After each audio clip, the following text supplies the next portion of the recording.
Prepárate para cuestionar la realidad. En este video, exploramos testimonios reales y aterradores de avistamientos de gnomos en Suecia que han permanecido ocultos por décadas. Desde encuentros en los bosques profundos hasta extrañas criaturas saltando de puentes. Estas historias no son simples cuentos de hadas. ¿Existen los gnomos de carne y hueso? Analizamos el archivo del famoso investigador Claes Svahn y otros casos documentados que te dejarán sin aliento. Si pensabas que los duendes y gnomos eran solo para niños, estos relatos de testigos oculares cambiarán tu opinión para siempre.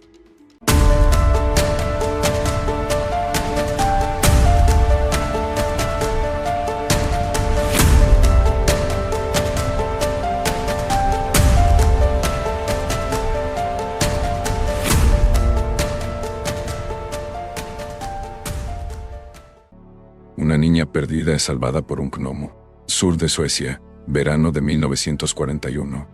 El célebre investigador sueco de fenómenos no identificados, Claes Svahn, entrevistó a una mujer de 81 años que recordaba un suceso extraordinario que la había acompañado toda su vida. Birgitta Monemar tenía solo 3 años cuando ocurrió, pero las imágenes permanecían nítidas en su memoria. En aquel entonces, Birgitta vivía con su madre y su hermano en el pueblo costero de Ejus, junto a la bahía de Hanö. Un día de verano, ella y su hermano mayor bajaron a la playa para observar a unos chicos que pescaban. Tras un largo rato, la pequeña se aburrió y quiso volver a casa. Sin embargo, su hermano, absorto jugando en la orilla, no le prestó atención. Birgitta decidió entonces emprender el regreso por su cuenta, pero la playa de Ous es inmensa, y al no saber orientarse, terminó adentrándose en los densos bosques de pinos que bordean la costa. Tras caminar perdida entre los árboles, llegó a las vías del tren que unían Kristianstad y Ous. Birgitta no recordaba con exactitud qué sucedió al acercarse a los raíles, pero creía que un sonido la hizo detenerse justo antes de cruzar. Segundos después, un tren pasó velozmente.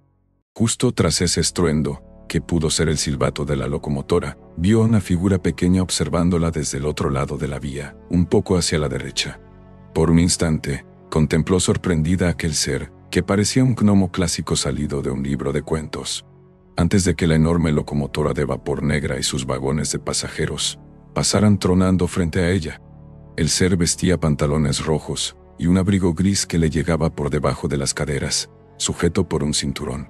Tenía una barba larga y blanca, cabello rizado del mismo color, y sobre la cabeza, un gorro puntiagudo rojo que caía ligeramente.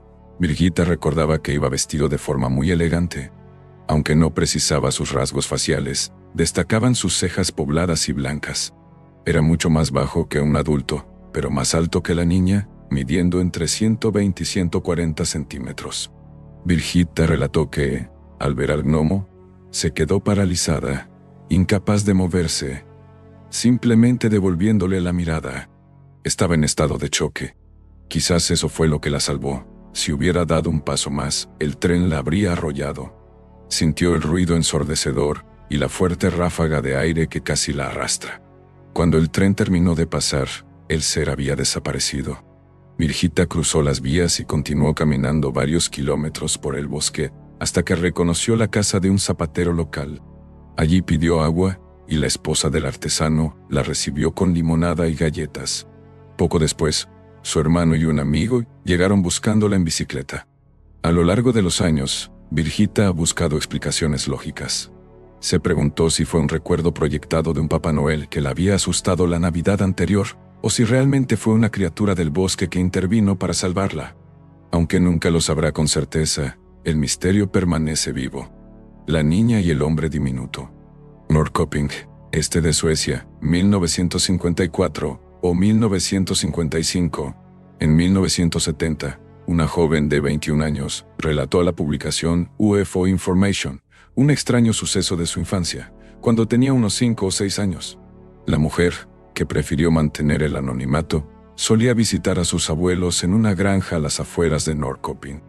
Mientras jugaba cerca de unas pilas de leña apoyadas contra la casa, vio de repente a un anciano diminuto caminando sobre un tronco. Era del tamaño de una muñeca, de no más de 30 o 40 centímetros de altura. Vestía una chaqueta, una gorra de estilo antiguo y botas de goma. Parecía un caballero de avanzada edad en miniatura. Tras el susto inicial, la niña pensó que no había nada que temer, y estiró la mano para atraparlo y mostrárselo a sus abuelos. Sin embargo, el hombrecillo se enfureció y gritó: «¡Suéltame! ¡Me voy a casa con mi esposa!».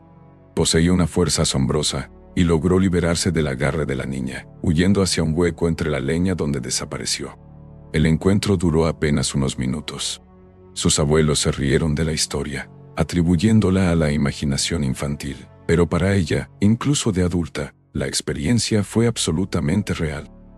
Un gnomo en las afueras de la ciudad, Varberg, oeste de Suecia, septiembre de 1977. En una hermosa tarde de domingo, Helen, una joven de 14 años, cruzaba un campo abierto en las afueras de Varberg. No era una zona aislada, pues el centro de la ciudad estaba cerca. Helen tomó un atajo por un sendero de tierra para visitar a una amiga, disfrutando del sol y observando a un rebaño de ovejas que pastaban cerca. Al volver la vista al sendero, se detuvo en seco. A unos 25 metros de distancia se encontraba un hombre pequeño y extraño, que no parecía del todo humano. Tenía una larga barba blanca y cabello rizado. Vestía ropa azul con puños cerrados en muñecas y tobillos, y calzaba zuecos amarillos.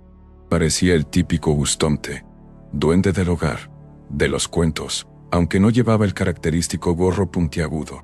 El pequeño ser estaba de espaldas, frente a un arbusto de moras, extendiendo la mano como si estuviera alimentando a un animal invisible. Cuando el gnomo se percató de la presencia de Helen, se giró, la miró fijamente y corrió a esconderse entre la maleza. Helen buscó entre los arbustos, pero no halló rastro alguno. Al llegar a casa de su amiga, contó lo sucedido a una agitada. Quienes la conocían sabían que Helen era una joven seria y digna de confianza. Más tarde, al regresar al lugar con otras personas, descubrieron una cavidad bajo una gran roca que se internaba en la tierra. Encuentro con seres elementales en el castillo de Enso, cerca de Västers, centro de Suecia, mayo o junio de 1995. El castillo de Enso es un edificio histórico rodeado de leyendas sobre fantasmas. En uno de sus edificios anexos, que funcionaba como alojamiento para huéspedes, Ja Jungenholt vivió una experiencia inolvidable. Una tarde de principios de verano, Ja se encontraba sola en la sala de televisión. A menudo había sentido una presencia en esa habitación, pero esa noche la sensación fue distinta. Mientras miraba la pantalla, notó movimiento en el pasillo. De pronto, dos figuras que solo pudo describir como gnomos domésticos entraron en la estancia. Caminaban de un lado a otro con naturalidad, como si ya no estuviera allí o como si pertenecieran a otra dimensión que se solapaba con la nuestra. El encuentro fue silencioso, como una película muda. Los seres medían unos 60 centímetros. Su apariencia era grisácea y algo difusa en los contornos, aunque no eran transparentes. Vestían ropas de lana desgastadas y gorros puntiagudos grises. Sus rostros no tenían barba, pero su piel era del mismo tono cenizo y su postura encorvada sugería cansancio o vejez. Tras deambular un rato sin un propósito claro, pasaron detrás del sofá y desaparecieron. Ella sintió que no debía molestarlos y nunca olvidó aquel encuentro. Los encuentros de Gotthard Matsson. Läggvattnet, oeste de Suecia, verano de 1906. Gotthard Matsson fue un hombre que vivió toda su vida en una granja aislada en los bosques de Värmland. En 1979, relató sus experiencias a los investigadores Claes Svahn y Stefan Svensson. En 1906, cuando Gotthard tenía 12 años, bajaba al pastizal para revisar las vacas. De repente, el caballo del vecino pasó galopando junto a él a una velocidad inusual, como si estuviera aterrorizado. Al llegar al prado, Gotthard vio a dos figuras pequeñas vestidas de gris que cruzaban el campo. Los seres saltaron un muro de piedra, cruzaron un camino y se perdieron en el bosque. Aunque les gritó, lo ignoraron. En aquella época, en las granjas de Värmland se respetaba profundamente a los gnomos. Se decía que ayudaban con las tareas y se les trataba bien, a cambio de un poco de comida, especialmente gachas de arroz en Navidad. Sin embargo, si se les ofendía, podían ser traviesos. Gotthard Recordaba cómo su padre dejaba el cencerro puesto a una vaca por la noche. Alguien, noche tras noche, se lo quitaba y lo arrojaba al montón de estiércol, probablemente porque el ruido molestaba el sueño de los gnomos que dormían en el establo para calentarse con los animales. El gnomo del granero. Innerstorp, centro de Suecia, invierno de 1945. Birgit Wern tenía 4 años cuando, en una gélida noche de invierno, salió al baño exterior de su granja acompañada por su madre. El paisaje estaba cubierto de nieve, y la luna brillaba con intensidad. Mientras caminaban, Birgit vio una figura de unos 50 centímetros de altura moviéndose cerca del granero. El ser salió de un hueco en los cimientos de piedra y caminó con paso humano hacia el taller de carpintería de su padre, pasando a menos de 2 metros de la niña. Vestía ropa de lana gris, pantalones, abrigo y un gorro cónico. A pesar de la nieve, calzaba suecos. Birgit no pudo ver su rostro debido a las sombras, pero la imagen quedó grabada en su mente. Su madre, que caminaba unos pasos por delante, no vio nada, y Birgit decidió guardar el secreto durante años, por lo increíble de la situación. Un encuentro durante la caza del alce. Malung, centro de Suecia, octubre de 1985. Bengt Kolthoff se encontraba cazando alces en el bosque de Oje. Era una tarde húmeda de otoño y la jornada estaba terminando. Tras recibir por radio la orden de retirarse, escuchó el ladrido de los perros y se detuvo, esperando ver aparecer un gran alce. En su lugar, sobre un tocón de árbol a unos 50 o 60 metros de distancia, vio a un pequeño ser observando el pantano. Medía unos 60 centímetros, tenía barba y cabello gris, y vestía ropas grises con un chaleco amarillo sobre el torso y una capucha verde puntiaguda. Bengt pudo observarlo durante un buen rato, asombrado. Cuando volvió a mirar tras atender un mensaje de radio, la criatura se había esfumado. Aunque regresó al lugar muchas veces con la esperanza de verlo de nuevo, nunca más ocurrió. El hombrecillo sobre el puente. Eda Glassbrook, oeste de Suecia, mayo de 2023. Anecilla caminaba con su perro cerca de la frontera con Noruega, cuando vio lo que parecía una ardilla grande corriendo sobre un puente. Al acercarse, se dio cuenta de que era una figura humana en miniatura, vestida con ropa gris de estilo antiguo. Tanto Ana como su perro observaron al pequeño hombre durante unos 15 segundos.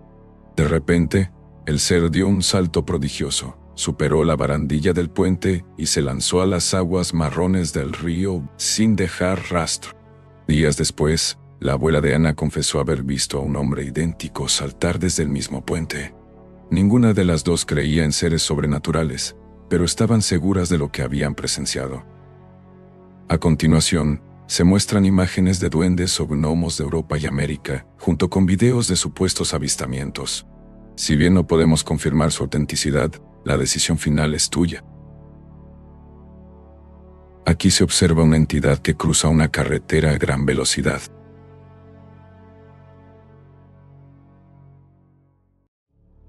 Aquí vemos una entidad que atraviesa un parque con personas a lo lejos, captada por la cámara.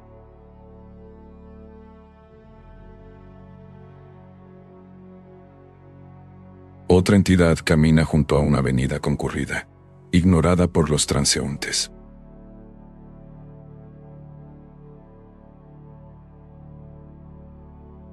Una entidad diminuta se asoma a gran velocidad, detectada gracias a la cámara por breves segundos.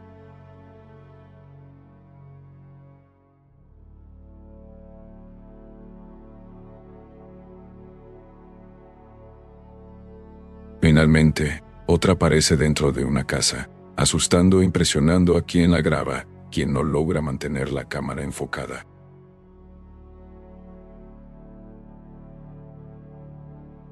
Las siguientes fotografías están relacionadas con una leyenda folclórica de Sundsvall, Suecia. La historia se llama El último sueño del guardián de Sundsvall. El verano en Sundsvall, Suecia, tiene una luz particular. Una claridad que parece no querer rendirse nunca a la noche, bañando los bosques de pinos y las casas de madera en un resplandor eterno. Sin embargo, en el ático de la vieja cabaña de la familia Eriksson, la luz apenas lograba penetrar a través de las rendijas de los tablones polvorientos. Johan y Lars, 2 artesanos locales contratados para renovar la estructura antes de que el invierno reclamara la propiedad, trabajaban entre el olor a acerrín viejo y resina seca. La casa había permanecido cerrada durante años, una reliquia de tiempos pasados esperando una nueva vida. «Ten cuidado con esa viga», advirtió Johann, secándose el sudor de la frente con el dorso de la mano. «La madera está podrida. Si tiras demasiado fuerte, el techo entero podría venirse abajo». Lars asintió, apalancando con cuidado una sección del revestimiento de la pared falsa que separaba el alero principal de un pequeño hueco oscuro, probablemente utilizado décadas atrás para aislamiento o almacenamiento oculto. La madera crujió y cedió con un suspiro seco, liberando una nube de polvo que bailó en los rayos de sol. Allí, en la oscuridad del hueco, no había tesoros de oro ni cartas olvidadas. Había una caja. No era una caja cualquiera. Parecía un antiguo estuche, quizás para guardar puros o joyas modestas. Lars la tomó. Era ligera, inquietantemente ligera. «¿Qué crees que sea?», preguntó Johann acercándose. «Probablemente baratijas.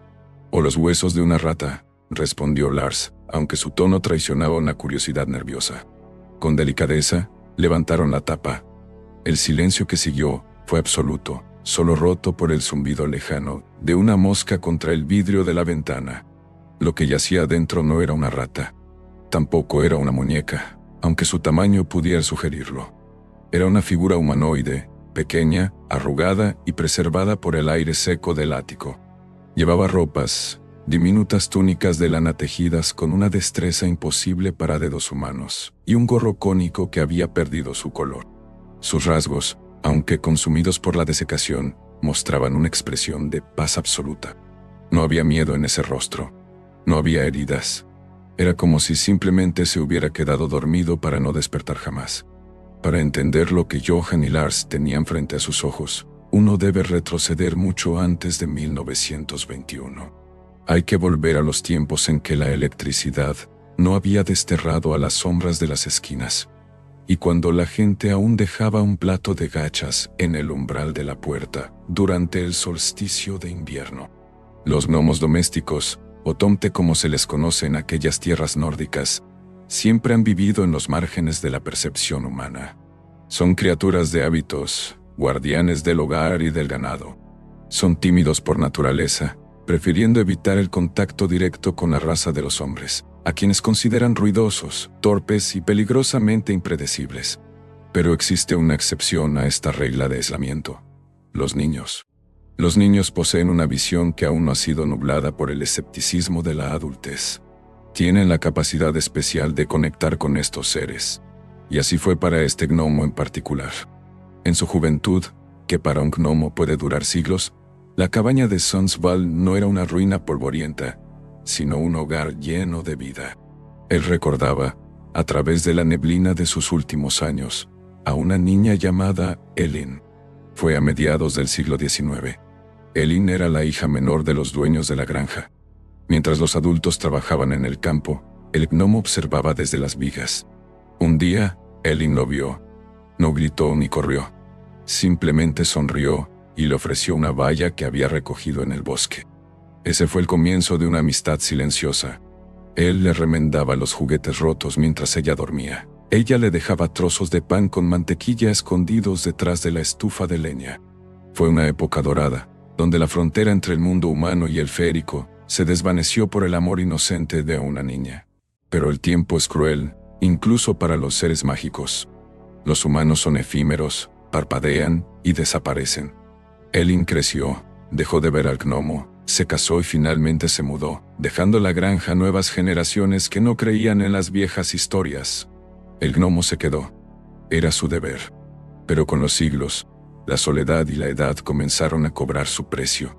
Hacia el final de la vida de un gnomo doméstico, ocurre un fenómeno conocido entre su especie como la Gran Confusión. La mente, que ha almacenado cientos de años de memorias, comienza a fragmentarse. Los instintos de supervivencia, aquellos que les dictan esconderse en las sombras y evitar a los humanos a toda costa, comienzan a fallar.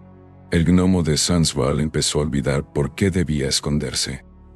A veces, En medio de la noche, se encontraba sentado en una silla mecedora en la sala principal, expuesto, confundido, buscando el calor de un fuego que ya no ardía.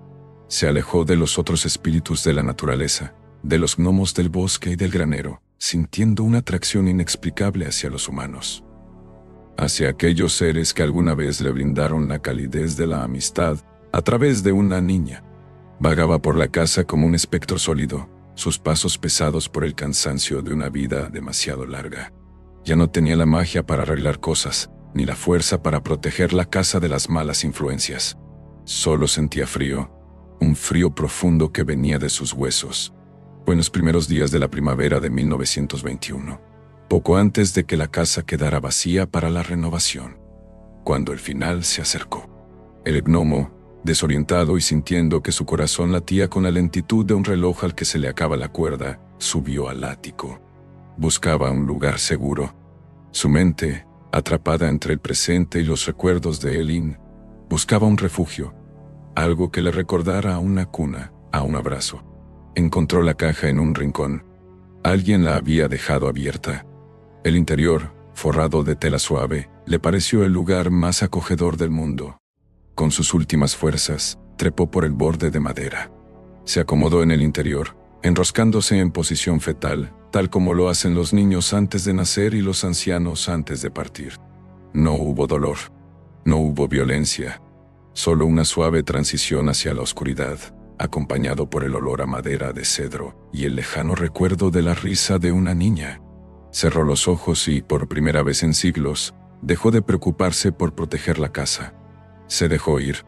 De vuelta en el verano de 1921, Johan y Lars observaban el pequeño cuerpo. ¿Crees que deberíamos llamar a la policía?, preguntó Lars. Johan negó con la cabeza, fascinado. Rozó con un dedo la tela de la túnica del gnomo. Se deshizo ligeramente al tacto, pero la realidad de lo que veía era innegable. No es un crimen, Lars. Mira su cara. Murió en paz. Murió de viejo. Decidieron no tirar la caja a la basura ni quemarla con los escombros de la renovación. Había un respeto tácito, un reconocimiento ancestral que despertaba en la sangre de los dos hombres suecos. Sabían, aunque su educación moderna les dijera lo contrario, que estaban ante un tomte. Tomaron fotografías. Documentaron el hallazgo con la precariedad de sus herramientas y su conocimiento. La historia del gnomo de Sundsvall se convirtió en un susurro en la comunidad, una leyenda local que se compartía en voz baja en las tabernas. Algunos decían que era una falsificación elaborada. Otros, los más viejos, asentían con solemnidad, sabiendo que la frontera entre nuestro mundo y el de ellos es mucho más delgada de lo que nos atrevemos a admitir. El gnomo permaneció en su caja, su ataúd improvisado y su refugio final, convertido en una prueba física de que la magia, aunque tímida y a menudo moribunda, alguna vez caminó entre nosotros, cuidando nuestros hogares desde las sombras hasta que, confundida por el amor y la vejez, decidió dormir para siempre cerca de aquellos a quienes sirvió.